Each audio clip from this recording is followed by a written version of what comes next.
Terbaik, saya ambil dua-duanya. Optik Melawai, when you expect the very best. Ada peluang Anies dimerahkan nggak, Mas? Ya darahnya udah merah. Misalnya Ibu Risma itu kan direkrut melalui ASN. Karena beliau menjadi kepala dinas pertamanan dan sering berdialog dengan Ibu. Sehingga kemudian akhirnya diproses. Pak Andika misalnya itu kan juga dari jalur TNI yang merah putih bersama-sama dengan PDI Perjuangan.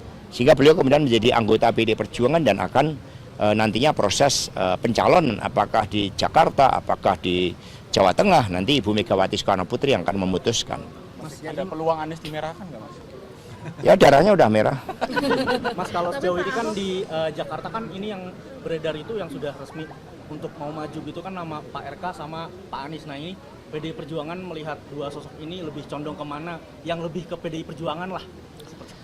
Ya kalau Pak RK ini kan juga punya wawasan dan kesadaran historis yang bagus. Di Jawa Barat kami mencatat bagaimana dia juga menggelorakan Bung Karno sebagai bapak bangsa ini dengan monumen-monumen Bung Karno yang beliau buat. Dan sehingga yang penting adalah semua itu melalui proses kontestasi yang sehat. Itu yang diinginkan oleh PDI Perjuangan.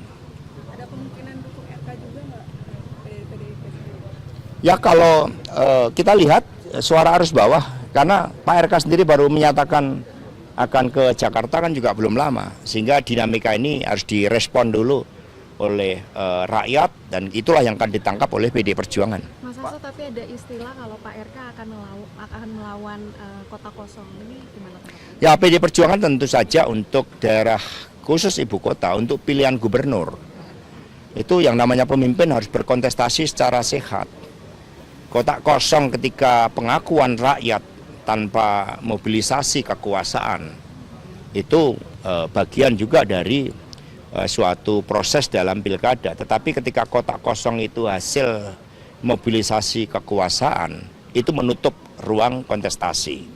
Nah untuk di Jakarta, karena syaratnya saja berbeda dari daerah lain, maka PDI Perjuangan akan terus berdialog agar kotak kosong itu tidak terjadi. Ya Mas Hasto, Pusat Studi Strategis ini menilai kalau residu Pilpres 2023 kemarin ini akan masih 2024 akan masih berlanjut ke pilkada. Ini gimana, Mas?